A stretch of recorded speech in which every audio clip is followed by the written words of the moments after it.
ஏதாவது காரியம் ஆகணுமா சார்? ஒருத்தனும் மாட்ட மாட்டேன். பணம் வாங்கி 6 மாசம் ஆச்சு. எங்கடா வட்டியா? வந்துடுறேன், சட்டை விடுறாங்க. வரல. என்னங்க இந்த புடவை எப்படி இருக்கு? நீ கட்டினா சூப்பரா இருக்கு. வாங்கி தரீங்களா? என்னம்மா இன்னும் ஒண்ணும் தகையிலையா? ஏற்கனவே இருந்த அரக்குருடைய ரெட்டேடு. இனி வரப்போற கலெக்டர் எங்க பிடிப்பான் எதை பிடிப்பான் தெரியாது.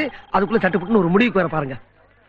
ஆமா, உன் புருஷன் முடியாம கிடந்தானே, இப்ப எப்படி இருக்கா? இப்பவா அப்போன்னு இருக்காரு. அப்ப இந்த ரூட் கரெக்ட் தான், ஆரம்பிங்க. என்ன கருப்பனோட ரொல்லு என்னடா?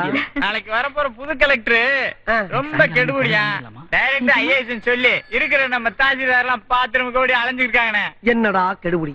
எல்லாமே கொடுபடிதான். எப்படியா பட்டவனும் 3 டீல விழுந்துருவான்டா. அது என்ன 3 டீ? புரியல? ஒன்னு பெட்டி, ஒன்னு புட்டி, ஒன்னு குட்டி. இதுக்கு மயங்காதவனே நாட்டுல கிடையாது. அப்படி ஒருத்தர் இருக்கிறதா இருந்தா இனிமேல் தான் பிறந்து வரணும். அதுக்கு தான் வீட்டுல என் பொண்டாட்டிட்ட நான் ட்ரை பண்ணிக்கிட்டு இருக்கேன். கிழவி, ஆமா நீ எங்க வந்த? ஐயா சாமி, நடக்க கூட முடியல, காலெல்லாம் வலிக்குது. உனக்கு கால் வலிச்சா என்ன பண்ண சொல்ற? இது ஆபீஸ் நினைச்சியா? அனாத ஆசிரமம் நினைச்சியா? Collector office. உங்களுக்கு வேலை செய்யறாங்க இங்க வச்சு கையா ஒரு கையெழுத்து. கையெழுத்து கிடையாது, கால் எழுத்து கிடையாது. அதவே தலைக்கு சரியில்லாம அலைஞ்சுக்கிட்டு இருக்கா. உனக்கு வேலை செஞ்சு இறக்கலாமா? இந்த அம்மா என்ன தப்பு பண்ணாங்க? ஏன் தள்ளி விடுறீங்க? ஆமா, நீங்க யாரு? அரசியல்வாதியா? எம்எல்ஏ, எம்பி, சட்ட மாவட்ட வட்டம்? அப்புறம் என்னத்துக்கு என்ன வரணும் கேட்க மாட்டாங்க. என்னமா நடந்தது? தம்பி, எங்க வீட்டுக்காரர் சுதந்திர போராட்ட தியாகி தம்பி. என்ன அனாதையா விட்டுட்டு அவரு செத்து போய் 13 வருஷம் ஆச்சு. தியாகி பென்ஷனுக்காக ஒரு கையெழுத்து கேட்டு நானும் நாயா அலைகிறேன். ஆனா யாரும் எனக்கு உதவி செய்ய மாட்டேங்கிறாங்க. கிளம்பி, உன் புருஷ சுதந்திர போராட்ட தியாகிங்கிறதுக்கு என்ன ஆதாரம் இருக்கு? ஆதாரம் இல்லாம கலெக்டர் கையெழுத்து போட்டாருன்னா அவர் வீட்டுக்கு போயிருவாரு, நானும் வீட்டுக்கு போயிருவேன். உனக்கு முன்னால என்கிட்ட ஆதாரம் இருக்கு சாமி, பாருங்க.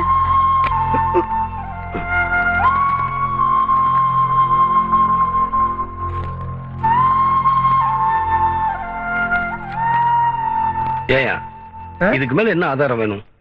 இதுக்கு மேல என்ன ஆதாரம் வேணுமா? 500 ரூபாய் பணம் வேணும். 500 ரூபாயா? எதுக்கு? ஏயா, என்னைய பார்த்தா விவரமான மதுரக்கரால் மாதிரி இருக்க. நீ நாட்டு நடப்பு தெரியாம இந்த கிளை மாதிரியே பேசிக்கிட்ட. அப்படி கலெக்டர் ஒவ்வொரு கையெழுத்துக்கு 1000 ரூபாய் பணம் வாங்குவாரு. ஏதோ பென்ஷனு தியாகி அப்படிங்கறதுனால ஒரு 500 ரூபாய் தள்ளுபடி. அது இன்னைக்கு மட்டும்தான். நாளைக்கு புது கலெக்டர் வேற வர்றானா. கொஞ்சம் வயசு வேற.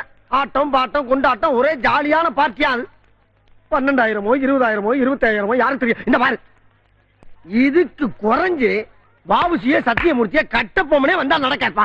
எப்படி வசதி?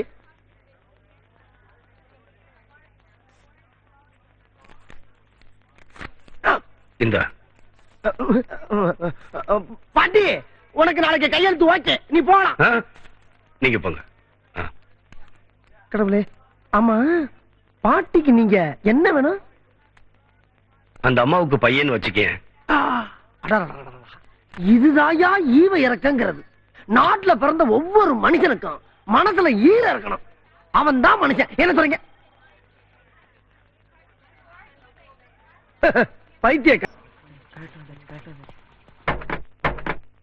தலங்க தலங்க தலங்க தலங்க. சார், ரயில் மட்டும்தான் வந்துச்சு, கலெக்டர் வரல. நல்லா தேடி பாத்தீங்களா? இன்ஜின்ல இருந்து கடைசி பெட்டி வரைக்கும் தேடியாச்சு, வரல. இப்படி இருக்குமோ? பனிஷ்மெண்ட் ஏரியா நினைச்சுக்கிட்டு பயந்து ஓடிட்டார் போல் இருக்கு. சார், கலெக்டர் வந்துட்டாரு, அவர் ரூம்ல இருக்காரு. வணக்கம் sir, I am Ravikumar, tahsildar. Sorry sir, DRDA. இவரு. வணக்கம் சார், நான் DRO Ravishankar. I am Nandakumar, PRO.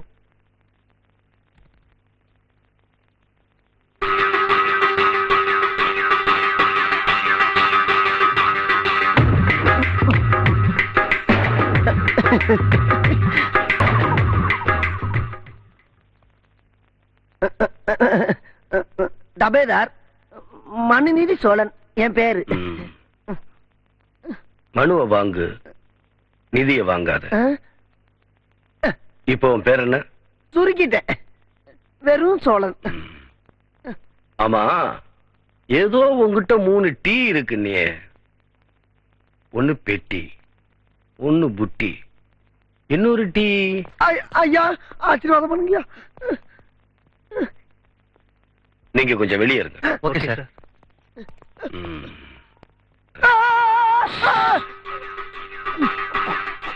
உனக்கு தெரிஞ்சது 3 டீ தான்.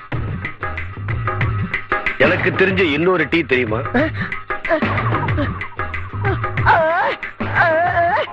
இதத்தான் நான் முதல்ல உங்ககிட்ட எனக்கு தெரிஞ்ச 4வது டீ அடி.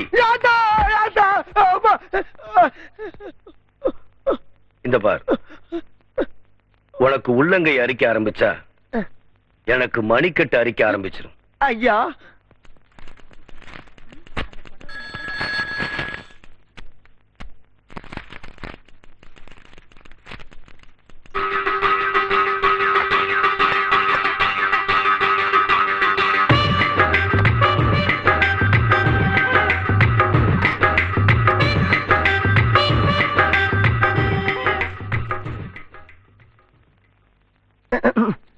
நேத்து 500 ரூபா ஒரே நோட்டா தானே கொடுத்தேன். ஒரே நோட்டா தான் கொடுத்தீங்க. நேத்து ராத்திரி 45 ரூபா மெக்டோலுக்கு, குடும்ப செலவுக்கு, பிள்ளைக்கு அம்மா பத்திருக்கு அந்த செலவு. இது எல்லாத்தையுமே நீ குடும்ப செலவுக்கு வச்சுக்க. கலெக்டர் கிட்டயே லஞ்சம் வாங்கின முதல் டெவாலி நீதாயா. இதுவே கடைசியா இருக்கட்டும். நேத்து பென்ஷனுக்கு மனு கொடுத்தாங்களே ஒரு அம்மா, அவங்கள போய் கூட்டிட்டு வா. ஐயோ ஐயோ ஐயா, பென்ஷன் மனம் கேட்டு ஒரு கிளவி 6 மாசமா வந்துகிட்டு இருக்குமே, அந்த கிளவி இப்ப எதுவும் வந்துச்சா? ஆனா அந்த அம்மா கொடுத்த மனு வச்சிருக்காயா? கலெக்டர் அந்த கிளவி உடனே கூட்டி வர சொல்றாரு. தேடுங்க வாங்க. ஐயோ, என் பொழப்புல இடி விழுந்துருச்சு. இந்த கிளவி எங்க போய் தடுவேன்? ஐயா, அந்த கிளவியை காட்டா ராமா முருகா ஆண்டவா.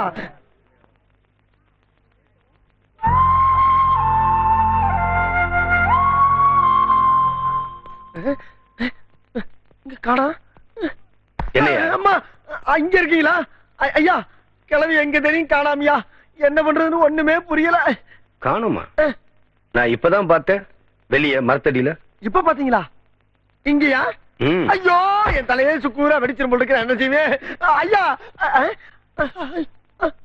ஐயா ஐயா,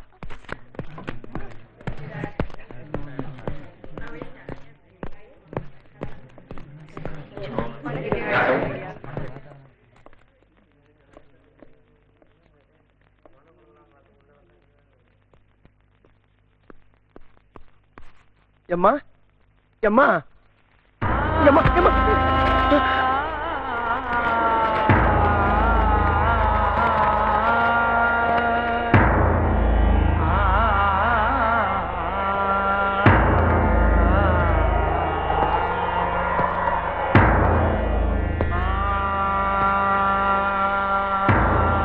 இந்த அம்மாவுக்கு யாராவது இருக்காங்களா?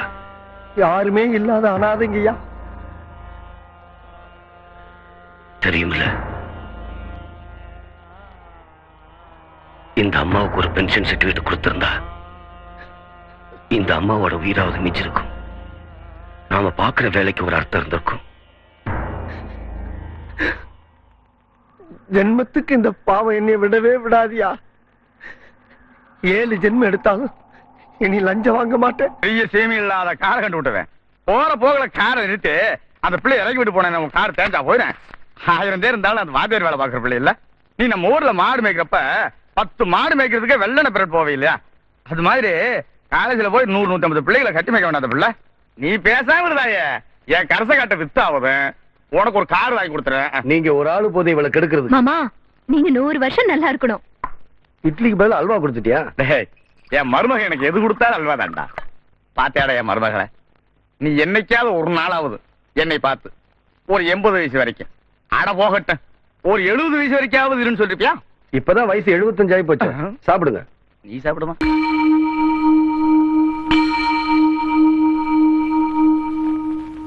அரசியல்வாதிங்க எனக்கு வச்ச வெடிகுண்டு ஒரு பாவம் மரியாதை எங்க அப்பாவை கொன்றுச்சு. வச்சவை யாருன்னு எனக்கு தெரியும். அவங்கள சுட்டு தள்ளாதான் என் மனசாரும். இத வச்சு எத்தனை பேரை சுட போறீங்க? ஒரு 6 பேரை சுடலாம். அது பத்தாதுங்க. நான் ஒரு அருவா எடுத்து தரேன். எத்தனை பேரை வேணாலும் வெட்டலாம். நீங்க சுடணும்னு நினைச்சா இந்த நாட்டுல பாதி பேரை சுடணுங்க. அவ்வளவு அயோக்கியங்க இருக்காங்க. எல்லாரும் உங்களை மாதிரியே கோவப்பட்டு ஆயுதங்களை கையில எடுக்க ஆரம்பிச்சுட்டா. அப்புறம் தீவிரவாதிகளுக்கும் ஐஏஎஸ் படிச்ச உங்களுக்கும் என்னங்க வித்தியாசம்? ஒருத்தரை அழிக்கிறது பெரிய விஷயம் இல்லைங்க, ஒரு நல்ல மனுஷனை உருவாக்குறது தான் பெரிய விஷயம்.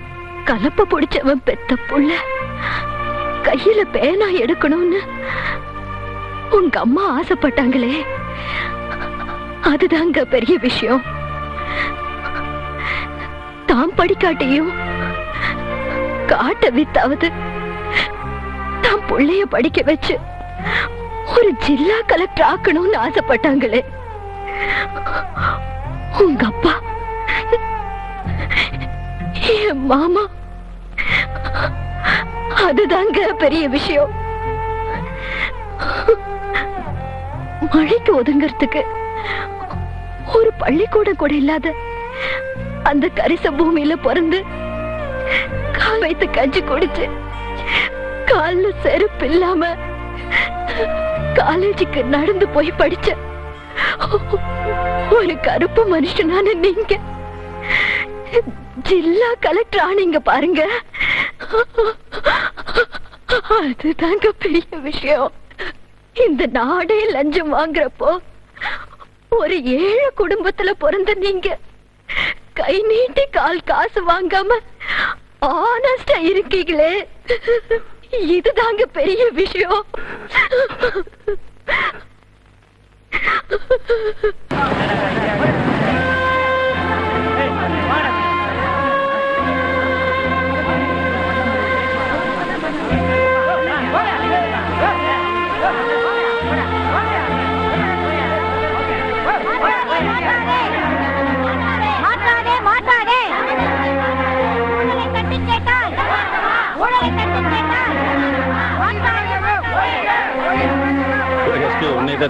உனக்கு உரைக்காத. யோ, என்ன எல்லாம் நம்மள ஒழிகன்னு சொல்லி கத்திட்டு இருக்கா, நீங்க பாத்துட்டு இருக்க? ஆனா விடுங்க சம்பந்தி, எல்லாம் வேலையத்த பசங்க அப்படித்தான் கத்திட்டு இருப்பானுங்க. கொஞ்ச நேரம் பசியாச்சுன்னு வைங்க, எல்லாம் கலந்து ஓடிடுவாங்க. இது பாருங்க, எல்லாம் சல்லி பசங்க, unemployed country, all people like that. நாம வேலை பார்ப்போம். கலெக்டர்னா வணக்கம்ண்ணா. வணக்கம் ஐஏஎஸ். மாலை குடியா இந்தாங்க.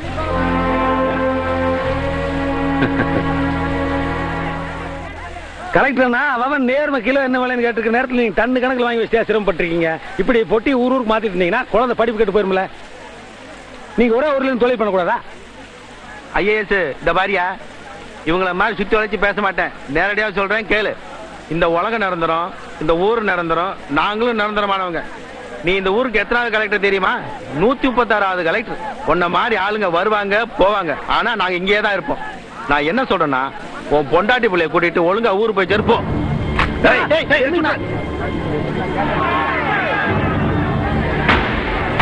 உங்களை சுட்டு கொள்றதுக்கு எனக்கு ஒரு நிமிஷம் போதும்.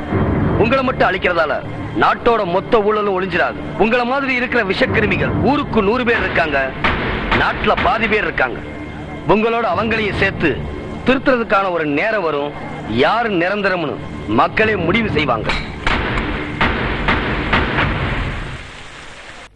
தமிழ்ச்செல்வன், அரசியல்வாதிங்க ஒரு மாதிரி, ஒண்ணு இவங்களோட ஒத்து போகணும், இல்ல ஒதுங்கி போகணும்.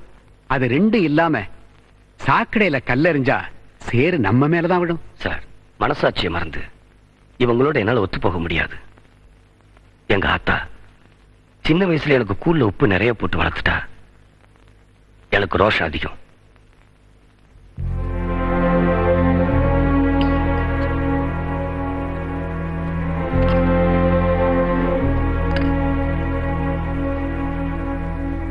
சார், உப்பு போட்டுக்குங்க. தமிழ்ச்செல்வன், எப்ப நான் இந்த வேலைக்கு வந்தனோ அப்பவே சாப்பாட்டுல உப்பு சேர்க்கறத விட்டுட்டேன். ஏன்னா எனக்கு 4 பொண்ணுங்களா இருக்கு.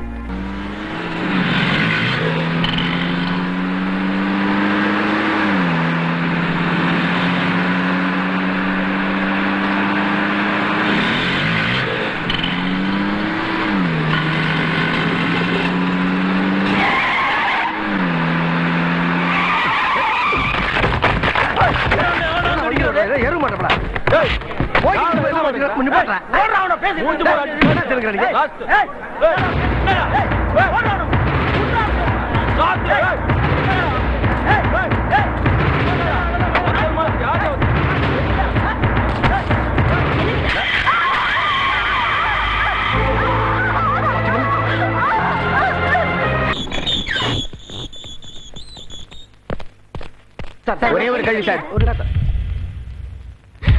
நீங்க யாராவது சந்தேகப்படுறீங்களா சார்?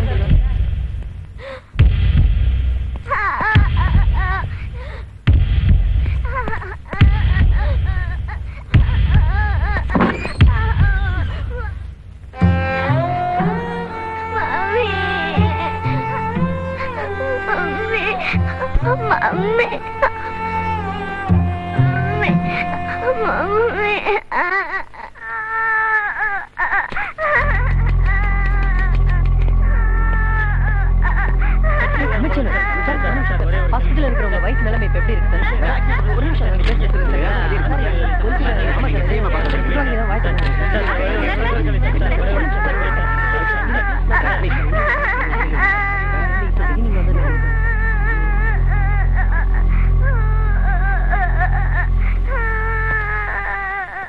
தமிழ்ச்செல்வன், என்ன ஆச்சு உனக்கு? இன்னும் என்ன ஆகணும்? என் குடும்பத்தை அழிச்சவங்க யாருன்னு எனக்கு நல்லாவே தெரியும். நான் ஆயுதம் ஏந்தி உங்களையெல்லாம் அழிக்கணும்னு நினைச்சா எனக்கு 5 நிமிஷம் போதும். அதுவல்ல என் நோக்கம். உங்க ஊழல் ஆதிக்கத்தை அடியோடு அழிக்கணும். ஆஃப்டர் ஆல் ஒரு ஐஏஎஸ் அதிகாரி ஒரு முதலமைச்சர்கிட்ட எப்படி பேசணுங்கிற நாகரிகமே தெரியல. என்ன நினைச்சிருக்க? ஆஃப்டர் ஆல் ஐஏஎஸ் அதிகாரிங்க நாங்க நினைச்சா உங்க இடத்துக்கு எப்ப வேணாலும் வர முடியும். நீங்க நினைச்சாலும் எங்க ஐஏஎஸ் இடத்த உங்களால தொடக்கூட முடியாது. இருந்தாலும் பொறுப்பான ஐஏஎஸ் அதிகாரி இருக்கிறனாலதான் கைகட்டி வாய் புத்தி பேசிக்கிட்டு இருக்கேன். இந்தாங்க என் ராஜினாமா. என்ன அவன் ரொம்ப பேசுறான்? பேசுறானா? ஆமாடா. டாவா டாய். நம்ம நாட்டுல கண்டக்டர் வேலையில இருந்து கலெக்டர் வேலை வரைக்கும் மத்த எல்லா வேலைகளுக்கும் படிப்பு ஒரு தகுதியா வச்சிருக்காங்க. ஆனா அரசியல்வாதிகளுக்கு மட்டும் படிப்பு ஒரு தகுதியா வைக்கல. ஏன் தெரியுமா?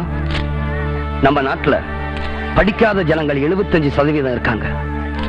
அந்த படிக்காத பாமர கூட்டத்திலிருந்து வந்து சாகும்போது சல்லி காசு கூட இல்லாம செத்தாரே பெருந்தலைவர் காமராஜர் மாதிரியும் போலீஸ் மந்திரியா இருந்தாலும் வைத்திய செலவுக்காக கால் காசு கூட இல்லாம தர்மாஸ்பத்திரியில செத்தாரே கக்கன், அவரை மாதிரி பல நல்ல அரசியல் தலைவர்கள் இந்த படிக்காத பாமர கூட்டத்திலிருந்து வந்துட மாட்டாங்களாங்கிற நப்பாசல தாண்டா அரசியல்வாதிகளுக்கு படிப்பு ஒரு தகுதியா வைக்கல. ஆனா அதையே சாதகமா பயன்படுத்திக்கிட்டு உங்களை மாதிரி படிக்காத மொள்ள மாறிகளும் முட்டாள்களும் ரவுடிகளும் அரசியலுக்கு வந்து இந்த நாட்டையே நாசமாக்கிட்டீங்க.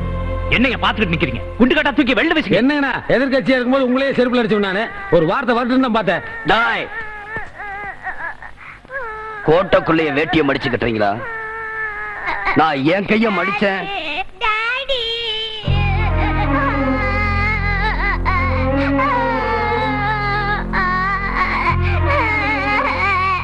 வெள்ளக்காரன் வெளியேறும்போது இந்த கோட்டையில ஒரு சொட்டு ரத்தம் கூட சிந்தல.